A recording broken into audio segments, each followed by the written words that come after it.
Bienvenue dans le podcast My Coaching Partner. Je m'appelle Capucine et je suis coach professionnel, spécialiste dans la gestion de carrière. Ici, on parle de carrière, de transition professionnelle, de prise de poste et de retour à l'emploi avec des conseils concrets, de l'inspiration et des clés pour passer à l'action. Si vous cherchez à dynamiser votre parcours professionnel, à naviguer sereinement à travers une transition ou à vous épanouir dans un nouveau rôle, ce podcast est fait pour vous. Bonne écoute! 75% des cadres ont déjà ressenti ce qu'on appelle le syndrome de l'imposteur. Et plus on monte en hiérarchie, plus c'est fréquent. Vous venez de décrocher une promotion. Vous prenez la responsabilité d'un nouveau périmètre. Vous entrez au sein d'un comité de direction. Et cette petite voix qui revient en permanence. Est-ce que je suis vraiment à la hauteur ? Et si on découvrait que je ne mérite pas cette place, que je ne suis pas à ma place ? Si vous vous reconnaissez, sachez que vous êtes loin d'être seul. J'accompagne très régulièrement des cadres et dirigeants qui se situent dans cette phase. Et je vois toujours le même schéma revenir. On a affaire à des profils brillants, ultra compétents, mais qui doutent en silence. Aujourd'hui, je vais vous montrer pourquoi les discours d'automotivation ne marchent absolument pas face au syndrome de l'imposteur. Et surtout, je vais vous donner un protocole très concret en 3 étapes pour stabiliser votre posture et reprendre confiance. Voici ce qu'on va voir ensemble. D'abord, pourquoi ce que j'appelle l'automotivation et les affirmations positives envers soi-même ne suffisent pas. Ensuite, je vous parlerai de ce protocole preuve en 3 étapes qui va être applicable dès aujourd'hui. Et enfin, je vais vous parler d'un cas concret que j'ai pu accompagner lors d'une prise de poste dans le secteur du luxe. C'est parti.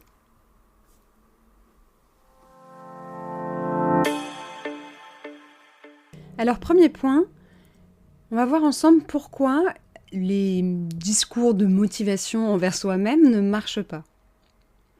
Vous avez probablement déjà essayé, vous vous êtes dit « Allez, j'ai les compétences, j'ai été choisi pour ce poste, il faut que j'y croie ».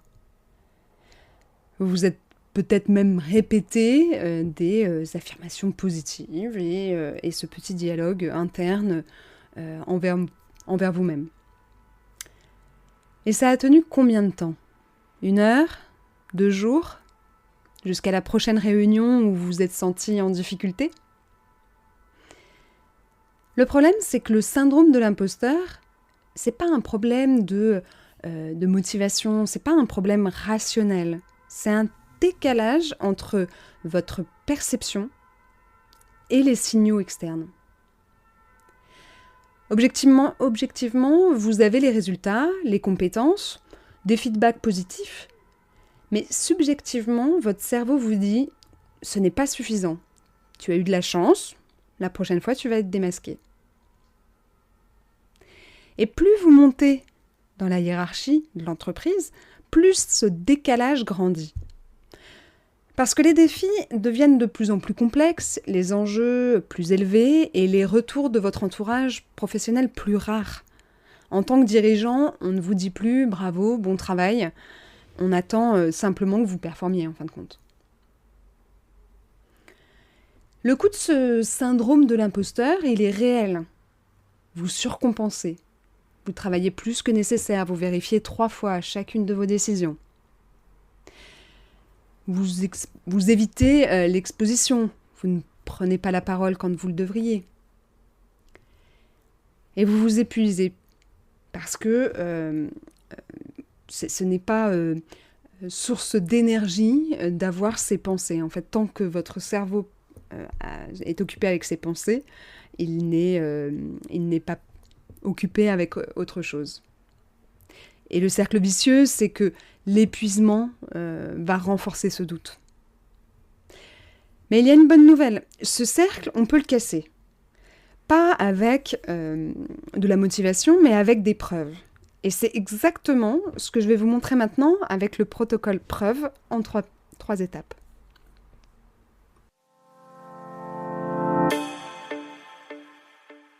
Alors ce protocole, c'est un outil que je propose à mes clients pour remplacer le doute par de la donnée factuelle.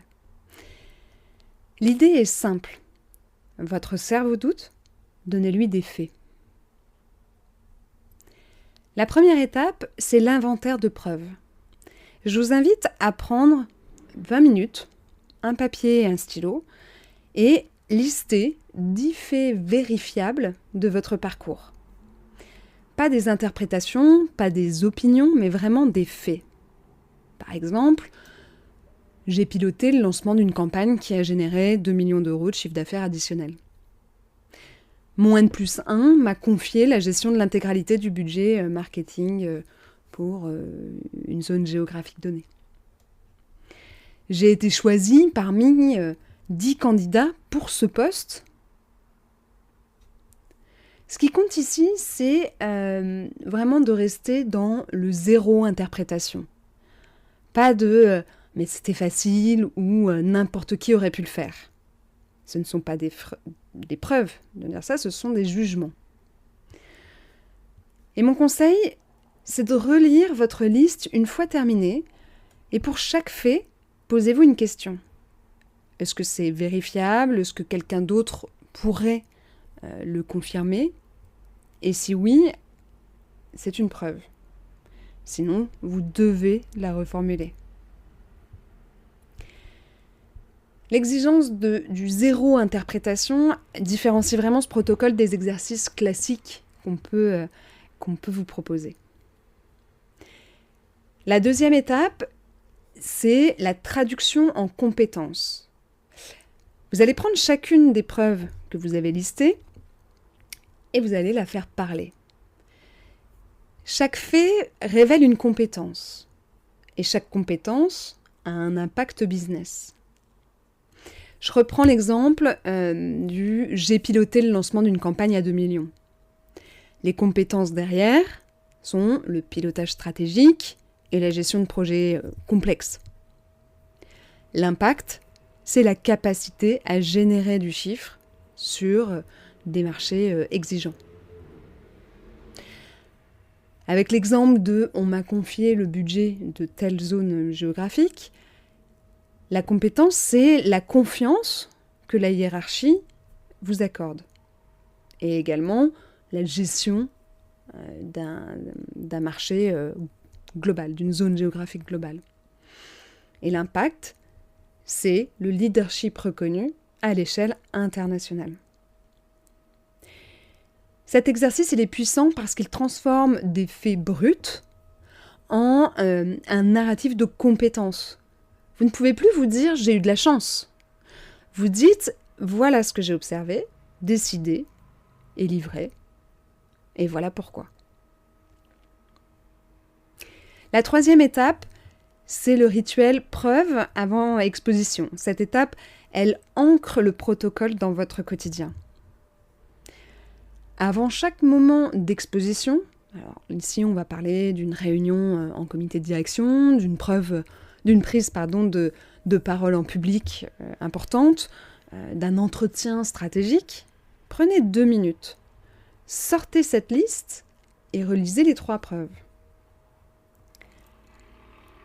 Vous n'allez pas relire toute la liste. Choisissez 3 preuves qui vont être choisies en fonction du contexte. Par exemple, vous allez présenter votre plan stratégique devant le COMEX. Relisez 3 preuves qui montrent votre capacité à piloter des projets d'envergure et à livrer des résultats. Vous avez un entretien avec un N+2 que vous ne connaissez pas bien. Relisez 3 preuves qui montrent votre expertise sectorielle et votre impact mesurable. L'idée, c'est pas de vous convaincre, c'est de rappeler à votre cerveau ce qu'il sait déjà, mais qu'il oublie sous la pression et avec la fatigue. C'est un peu comme consulter votre boussole avant de naviguer en terrain inconnu. Si je récapitule ce protocole, première étape, l'inventaire d'une dizaine de preuves très factuelles. La deuxième étape, on va venir traduire ces preuves en compétences et en impact. Et la troisième étape, c'est ce rituel 3 preuves avant chaque moment important de vos journées, de vos semaines. Simple, actionnable et redoutablement efficace. Laissez-moi vous montrer comment ça fonctionne en pratique.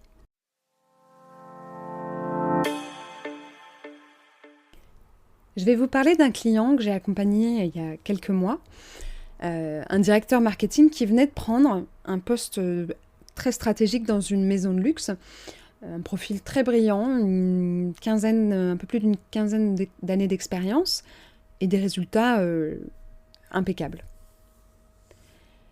Et pourtant, dès la première semaine, ce client me dit « Capucine, je ne comprends pas, je suis entourée de gens qui ont l'air tellement sûrs d'eux, et moi j'ai vraiment cette impression de bluffer, d'être une arnaque. » Son premier réflexe, travailler 2 fois plus. Arriver le premier, partir le dernier, vérifier le moindre détail de chaque slide, chaque chiffre, chaque email. Le résultat, vous vous en doutez, après 1 mois, il était épuisé. Et le doute qu'il avait vis-à-vis de lui n'a pas bougé d'1 millimètre, malgré ce fort contrôle et cet investissement très très important.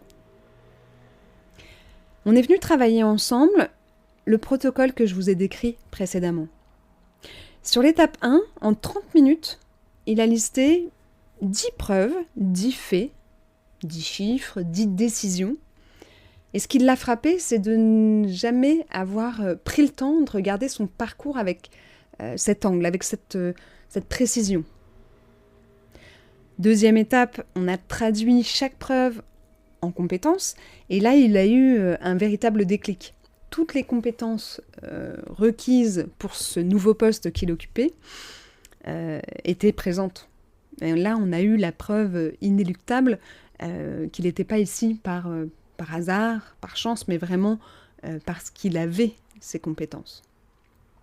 Et la troisième étape, c'est que désormais, il utilise avant chaque réunion cette méthode de relire 3 preuves en fonction du contexte, de prendre ces 2 minutes très rapides pour se redonner de l'assurance.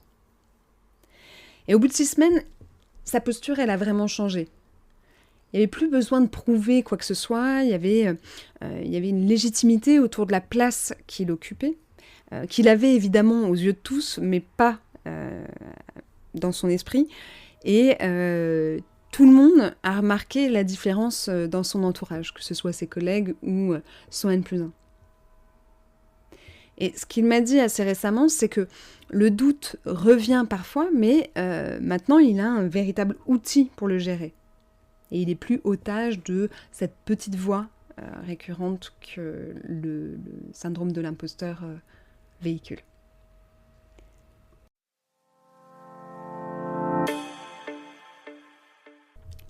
Avant de vous quitter, voici les 3 points clés à retenir de cet épisode. Premièrement, le syndrome de l'imposteur, c'est pas un manque de compétences. C'est un décalage entre votre perception de vous-même et la réalité de vos résultats. Toute la motivation du monde ne suffit pas à le résoudre. Deuxièmement, le protocole preuve en 3 étapes, avec l'inventaire des 10 faits vérifiables, la traduction en compétences et en impact, et le rituel qui en découle à utiliser avant chaque moment important. Et troisièmement, la régularité fait tout. C'est pas un exercice ponctuel, c'est vraiment un rituel à utiliser jusqu'à ce que ce syndrome de l'imposteur disparaisse définitivement. Plus vous allez pratiquer, plus votre cerveau intègre l'épreuve comme étant une réalité.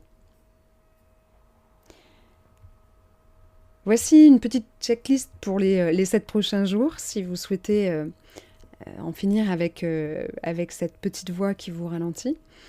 Listez vos 10 preuves factuelles, traduisez-les en compétences et en impact, Et avant votre prochaine réunion importante, relisez 3 de ces preuves.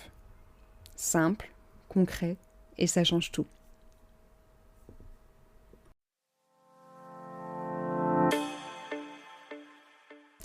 Si vous êtes en pleine prise de poste, que vous venez de décrocher une promotion ou si vous sentez que le doute vous freine, je vous invite à réserver un appel. Ça dure 30 minutes, c'est sans engagement et on pourra échanger ensemble sur la manière dont je peux vous accompagner.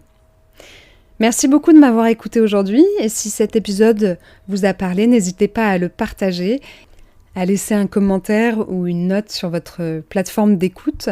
Ça m'aide énormément. On se retrouve jeudi prochain pour un nouvel épisode et d'ici là, prenez soin de vous et de votre carrière. À très bientôt.